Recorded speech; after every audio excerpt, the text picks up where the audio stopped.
Good evening, everyone.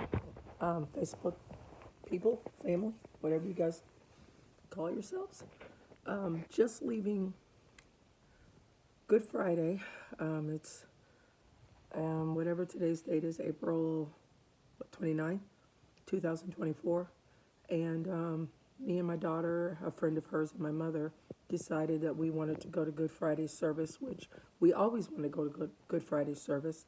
And so we went to a church here in Indianapolis, Indiana, and walked into the church, and there wasn't a lot of people there, but that didn't really deter us.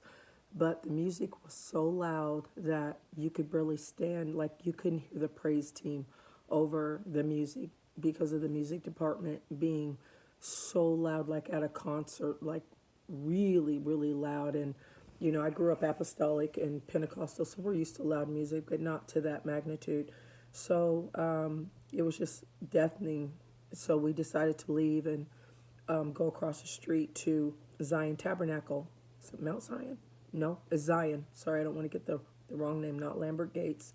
Mount Zion off of Sherman Drive, we call it the old living room church, where the building is brick and it's not brick, it's stone. It's like stone and brown, and I'm sure a lot of people have gone there before. I can't remember.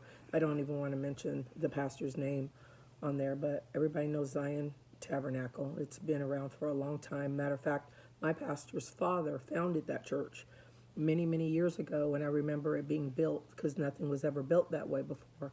So we went into the service and sat through praise service and a couple songs. About 3 or 4 people testified, and they were at the end of testimony service. There was a lady still testifying at the last part of it. We must have sat there for at least 15, 20 minutes. Went in, there wasn't a lot of people there. Then an usher came up to us and said, "I'm sorry to have to tell you this, but you have to leave." And we're like, "What?" And he said, "This is a service for members only. If you're not a member of Mount Zion, you cannot stay. You have to leave." And I was like, "This has got to be a mistake. I've never been kicked out of a Good Friday service before." I mean, the ushers let us in, and we had a seat. We've been sitting here for 15, 20 minutes, and now we have to leave. I said, "Does the pastor know this?" Because I'd had a previous experience at Zion Tabernacle maybe about 2 years ago, where me and my family had went, and a lady said we were sitting in her seat, and she asked us to move, to get up and move out of her seat. And so I got up and we moved right out the door and just said, I've never heard of a person getting angry with a visitor sitting. And so the pastor sent the usher out to apologize to us for her behavior and said, "Please come back. Please don't think that we're like this. And please come back." I said, "Well, we're already out in the parking lot now." I said, "Maybe we'll come back later." So the thought did occur to me when we pulled up in the parking lot what had happened before at this church. And I was thinking to myself, no, never mind. That's, let bygones be bygones. It's, no big deal. Just somebody who, felt like they owned that seat or whatever. So this experience of the usher, I said, "You're kidding me." He said, "No, I'm dead serious. And the pastor said you have to leave." Because I said, "Does the pastor know this?" "Yeah, the pastor says you have to leave." So we were kicked out by the pastor because the service apparently was closed to members only, and their doors were open, and we walked in like normal people. But I've never known in all my life of being saved. And I told him, I said, "We're apostolic too. We grew up apostolic, PAW." Just like he's like, "It doesn't make any difference. You still got to leave." I could not believe it. So I've never experienced anything like that. But this truly shows you that we are living in the last days. And I'm really ashamed. I'm kind of pricked in my heart and hurt because, growing up apostolic, Pentecostal, we were always the ones bragging. We were always the one like the Sadducees and the Pharisees, where we got the truth. We know the truth. We know the truth. Everybody else is going to hell but us. If you wear pants, earrings, you're going to hell. If you wear makeup, you're going to hell. If you wear color fingernail polish, you're going to hell. If you go to the movies, you're going to hell.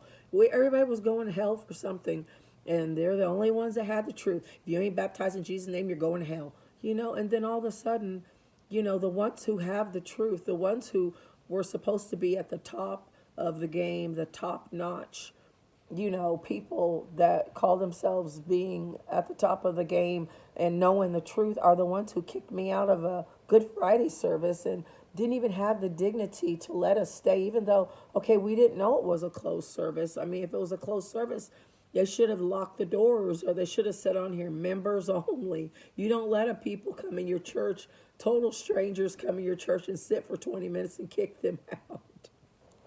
Oh my God, we're living in the last days. If the spirit isn't right, I'm telling you, walk away. I don't care who it is. If Jesus is not there, then don't be there. That is maybe one of the main reasons why we're so particular about who we listen to. My pastor is Pastor Sandy Armstrong out of I think it's Huntington, California. That's who I listen to every Sunday, every Wednesday, every Thursday, faithfully. Listen to him because he is actually preaching the word. And it's hard to find a church home in the city of where basically the Pentecostal apostolic people of the world, PAW was born and founded here in Indianapolis, and I can't find a church to go to. It's so sad. But anyway, I just wanted to get on here and say that because I feel like it's important that we know the times that we live in. And if you are in a church where it is like that and it is exclusive and people are not welcome there because they have given their exclusivity, however you say that, in that church, then it's time to walk and it's time to know the Lord for yourself because we are truly, truly living in the last days. You better know the word for yourself. You can't depend on church. You can't depend on church members. You have to have a personal relationship with God, not religion, but relationship.